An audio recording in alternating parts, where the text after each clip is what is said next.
Well, if we are to turn our churches into becoming disciple-making congregations, one of the first things we have to do is to assess reality.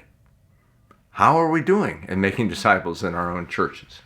And frankly, that's not an easy thing to do. Max Depree, a Christian business leader, said that the first responsibility of leadership is to define reality. I would say the first responsibility of leadership is to even want to define reality, because sometimes we don't really want to look at ourselves. Christianity Today had a cover story that caught my attention some time ago.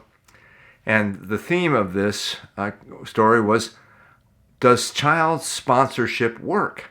That caught my attention. My wife and I sponsor 3 children through various Christian organizations. So I wanted an answer to that question.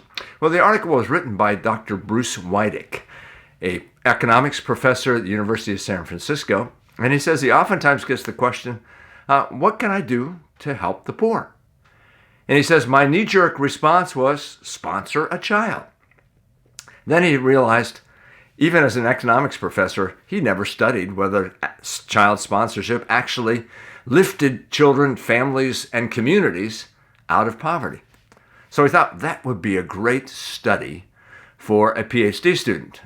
I wonder if I can find one that will take that on as a project. Well, he did find a student who would take it on as a project. They structured the project, and then they began to approach organizations like World Vision, Compassion International, and other organizations that are into child sponsorship. They had a problem. As this PhD student went to approach these organizations to see if they would be willing to be studied, all of them but one said, no, we do not want to be studied. Frankly, I was kind of upset with that. What do you mean you don't want to know whether what you are doing is actually lifting people out of poverty? Well, there was one organization that said, yes, you can study us under one condition: anonymity. You can't tell anybody that you're studying us. Well, they did the study, and in fact, they found very positive results. And then that organization said what? Oh, you can tell everybody about that.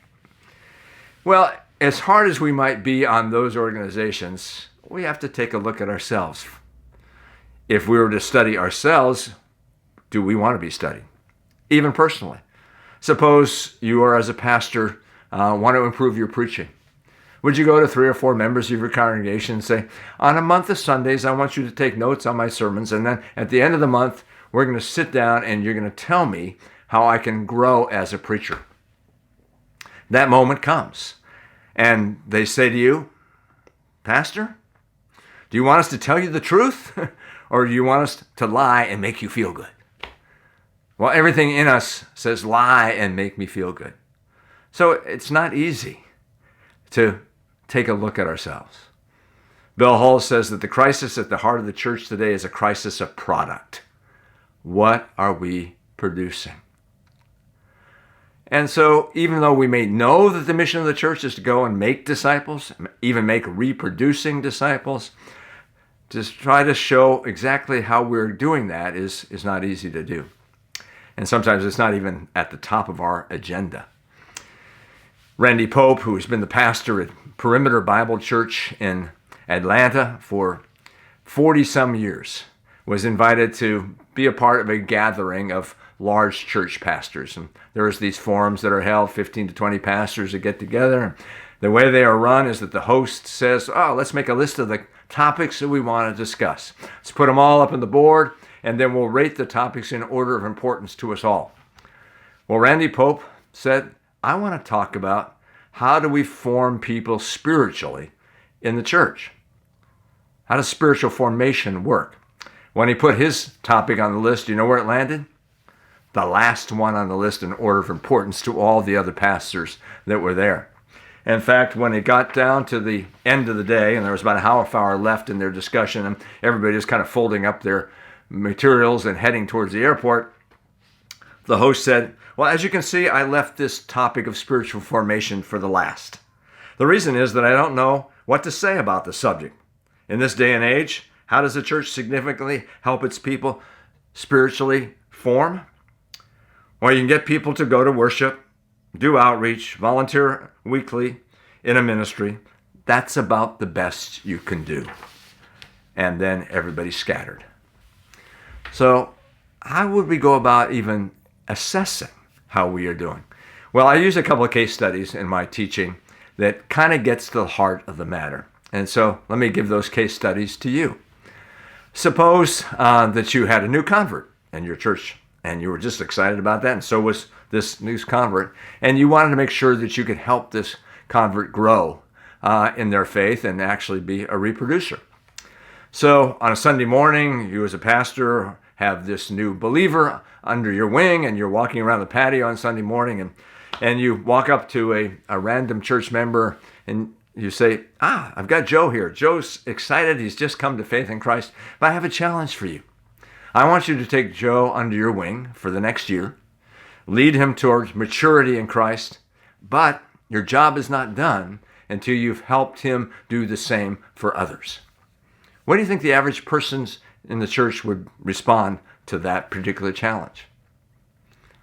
Many would say, what do I do? Do you have a curriculum for me to use?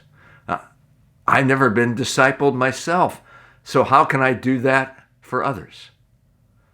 You can see almost the immediate challenge here that vast majority of people would not have a clue what to do or how to go about it. Here's my second case study. So supposedly you have this new believer that comes into your church, very excited about their faith, and they're trying to check out your church and find out how that church can help them. So this new believer approaches one of the staff members on Sunday morning and said, I'm new here. I'm trying to find out how you do things here at this church. I want to grow in my faith to become more mature in Christ. In fact, I want to be equipped so I can help others do the same. What's your plan for that here at your church?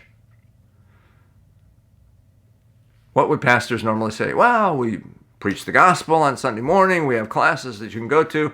We got a whole system of small groups. That's what you can do to be a part of it.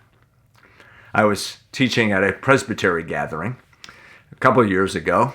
It was a brand new presbytery. The executive presbyter had just gotten up and welcomed everybody. 30 churches represented in this new presbytery, and he'd given them a challenge to double the number of churches in the presbytery over the next 5 years. And I was to do my teaching after that.